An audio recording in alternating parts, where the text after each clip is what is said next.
શિવ ને ક્યાં અને કેવી રીતે તમે જુઓ છો, આપનો પ્રશ્ન છે, બરોબર ને? પ્રશ્ન બહુ સુંદર છે.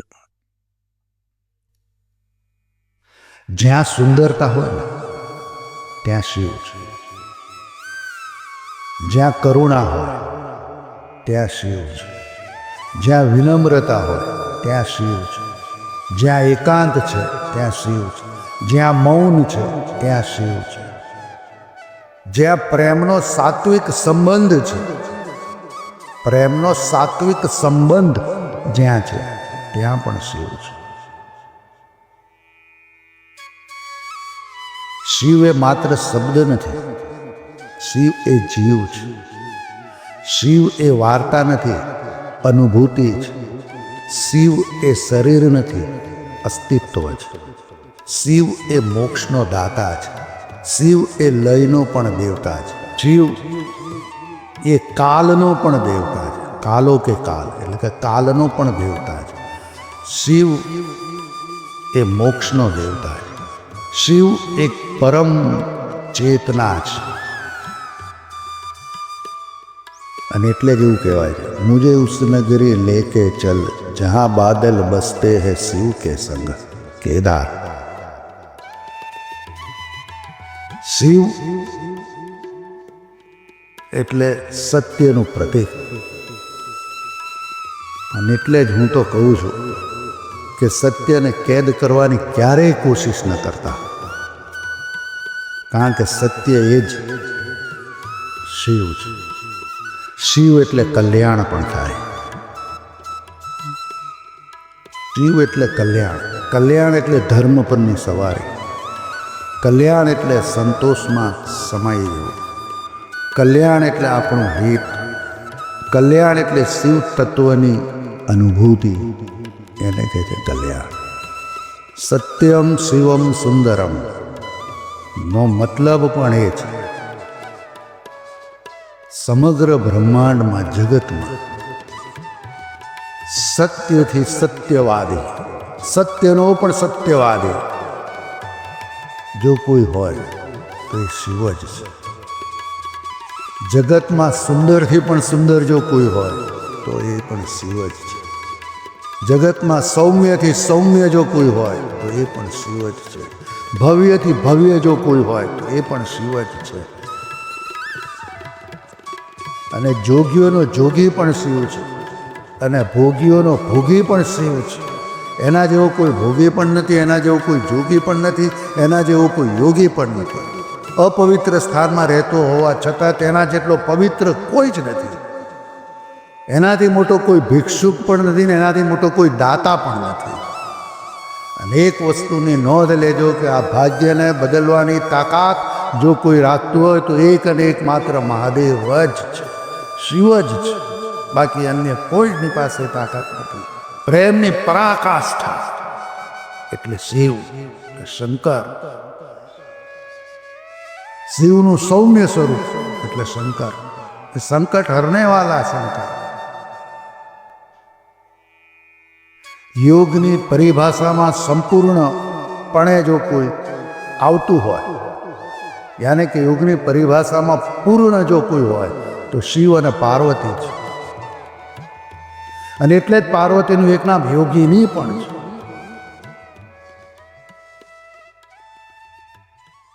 શિવજીની પૂજાની જો આપણે પદ્ધતિ જોઈએ તો એમાં જો ગોરીઓની આપણે વાત કરીએ તો એમની પૂજાની પદ્ધતિ અલગ હોય છે.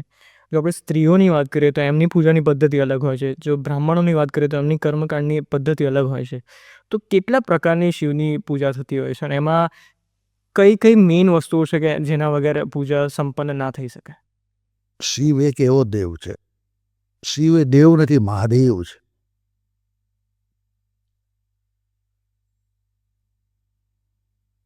શિવની માનસિક પૂજા પણ થઈ શકે, અન્ય કોઈની નથી થતી. શું અર્થ થાય છે એનો?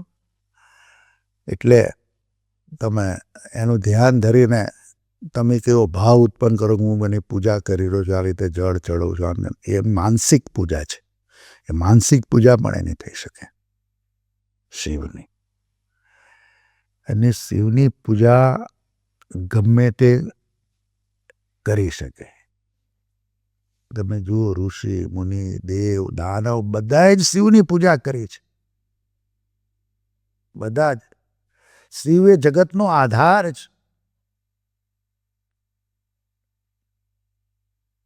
અને એની પૂજા ઘણી બધી રીતે, ષડોક્ષર પૂજા બી, ષડોક્ષર પૂજા થાય, પછી મંત્રોચ્ચારોથી થાય, પછી ઘણી બધી રીતે એવી રીતે અલગ અલગ રીતે કરતા હોય છે. અમુક વેદોક્ત કરતા હોય, એ રીતે બી થતી હોય છે. પણ સ્ત્રીઓ પૂજા ન કરે શિવલિંગની એવું હું માનતો નથી. પાર્વતીએ શિવલિંગની જ પૂજા કરી હતી. પણ હા, એટલું ચોક્કસ કહીશ કે ગર્ભગૃહમાં જો તમારે જવું હોય તો એકદમ ભીના કપડાં અને બિલકુલ ચોખ્ખા ચટ હોય તો જ ગર્ભગૃહમાં જવું જોઈએ, એવું મારું વ્યક્તિગત માનવું છે. બાકી શિવની પૂજામાં મહત્ત્વની વસ્તુ 3 છે. એક તો શિવની પૂજા 3 પ્રકારે થાય. પહેલો પ્રકાર છે ધારા પૂજા, મતલબ કે જેની ધાર થઈ શકતી હોય એ ધારા પૂજા. બીજી છે ધાન્ય પૂજા, એટલે કે ઘઉં ચડાવો, ચોખા ચડાવો, મગ ચડાવો, ધાન્ય પૂજા. અને ત્રીજી છે પુષ્પ પૂજા. 3 પ્રકારે શિવની પૂજા થઈ શકે: ધારા પૂજા, ધાન્ય પૂજા અને પુષ્પ પૂજા. શિવની પૂજામાં ભસ્મ અનિવાર્ય છે. ભસ્મ જરૂરી છે.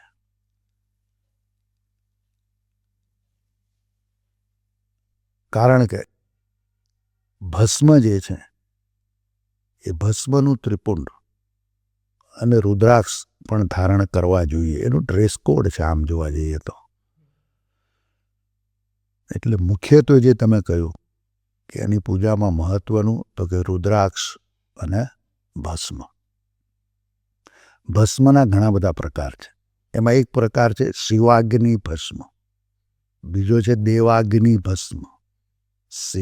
શિવાગ્નિ ભસ્મ એટલે શિવના શંકરના મંત્રોચ્ચાર કરી અને આહુતિ આપી હોય અને એનાથી જે ભસ્મ તૈયાર થાય એને શિવાગ્નિ ભસ્મ કહે છે. અન્ય દેવોના મંત્રોચ્ચાર કરી અને આહુતિ આપી હોય અને જે ભસ્મ બને એ દેવાગ્નિ ભસ્મ છે.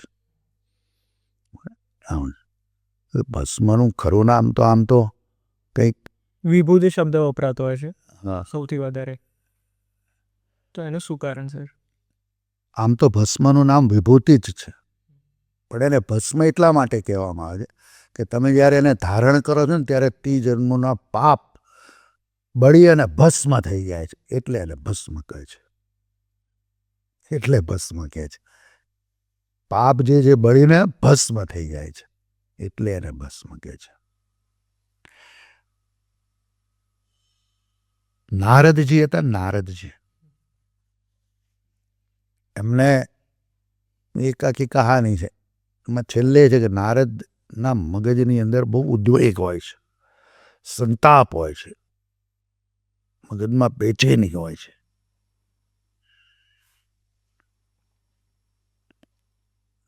ત્યારે શ્રી હરિ વિષ્ણુ પાસે જાય છે અને એમને કહે છે કે મારું મન બહુ ઉદ્વેગ છે, સંતાપથી ભરેલું છે, વિચલિત છે, શું કરવું મારે?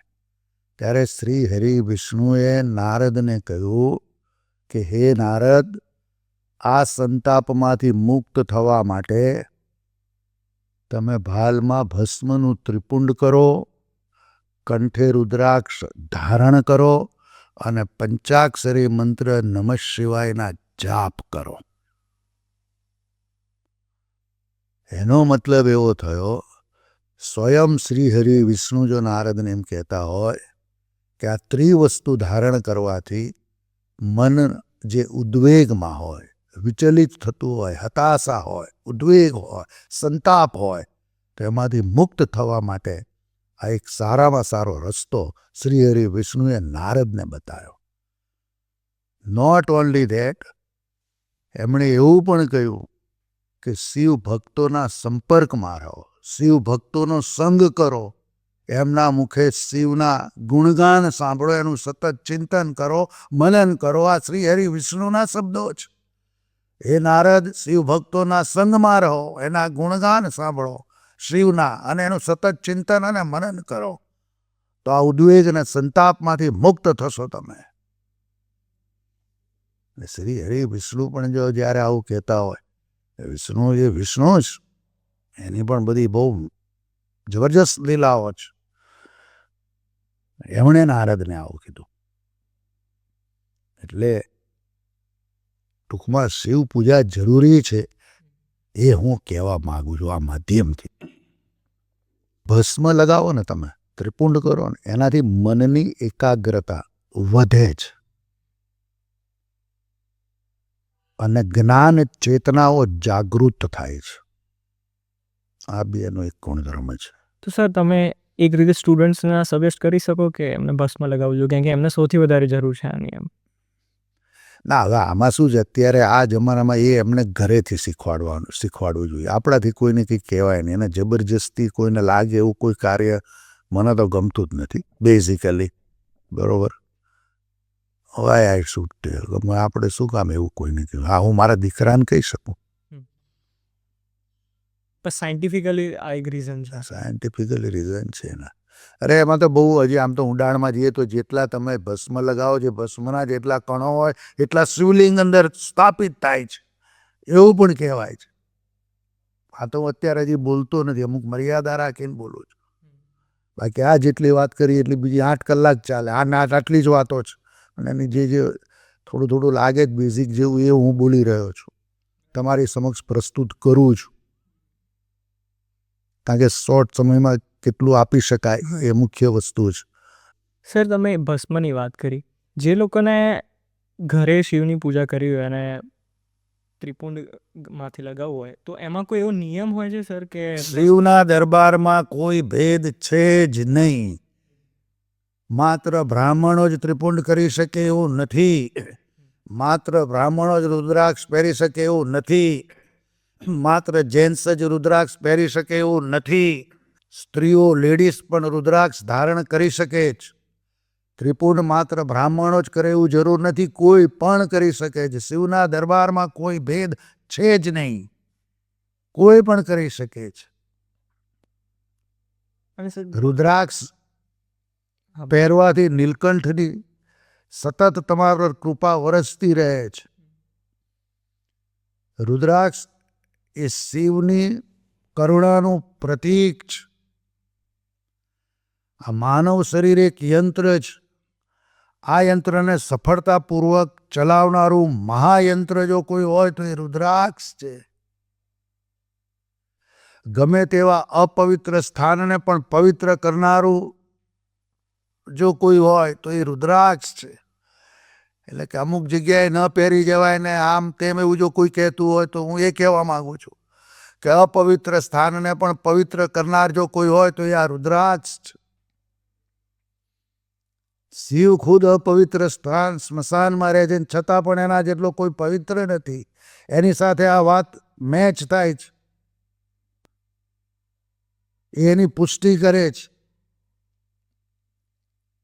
અપવિત્ર સ્થાન સ્મશાનમાં રહેતો હોવા છતાં એના જેટલો કોઈ પવિત્ર નથી, એના જેટલો કોઈ ભવ્ય પણ નથી. એ પણ મેં આપને કહ્યું. એનાથી મોટો કોઈ દાતા પણ નથી. એટલે રુદ્રાક્ષ ધારણ કરવો જોઈએ અને કોઈ પણ કરી શકે છે. ભસ્મની સર આપણે સ્પેસિફિકલી વાત કરીએ તો એને એવું કંઈ જરૂરી હોય છે કે એને એક પ્રકારના લાકડામાંથી જે ભસ્મ બનવું જોઈએ? ના, મેં કહ્યું ને ઘણા બધા પ્રકારે લોકાગ્નિ ભસ્મ હોય, શિવાગ્નિ ભસ્મ હોય. there are so many types. આપણે સર ઘરે કરવું હોય તો પછી કેવી રીતે ભસ્મ બનાવે છે? ભસ્મ મળતી હોય છે અત્યારે તો બહુ સરળતાથી ઉપલબ્ધ હોય છે કે ભાઈ એ તમે ઉજ્જૈન બજાર મોટે ભાગે લોકો આવા પવિત્ર તીર્થ સ્થાનમાંથી લાવવી જોઈએ. અને ચંદન પણ લગાડી શકો છો. વધારે બેસ્ટ એ છે તમે ચંદન ઘસેલું હોય ને એનું ત્રિપુંડ કરો તો પણ ચાલે. એ પણ શિવ પૂજામાં ચાલતા? હા, ચાલે. ચાલે નહીં, દોડે. સર આપણે બધા અલગ અલગ દેવતાઓની વાત કરીએ, એમાં ખાસ કરીને જો શિવજીની વાત કરીએ તો એમના મંદિરને જ શિવાલય કહેવામાં આવતું હોય છે. અને આપણે એવું જોઈએ છે કે મોટા ભાગની જે પૂજાઓ લોકો કરતા હોય છે એમાં એરા શિવાલયમાં જે શિવલિંગ હોય એના ઉપર જળ ચડાવીને એની પૂજા કરતા હોય છે, મંત્રોચ્ચાર થોડા બહુ કરતા હોય છે. તો શું મહત્વ છે સર એનું? અને બીજી એક વસ્તુ કે ઘણા બધા બ્રાહ્મણો બી એવું કહેતા હોય છે કે શિવજીને ખાલી તમે જળ ચડાવો એનાથી જ તમારી બધી મનોકામનાઓ પૂરી થઈ જતી હોય છે. એમ કંઈ બહુ મોટી પૂજા કરવાની બી જરૂર નથી હોતી. તો એવું કેમ છે સર? એ બધી વસ્તુઓ આપણે બીજી કોઈ જગ્યાએ જોવા નથી મળતી, ખાલી શિવાલયમાં જોવા મળે છે. તેનું શું કારણ?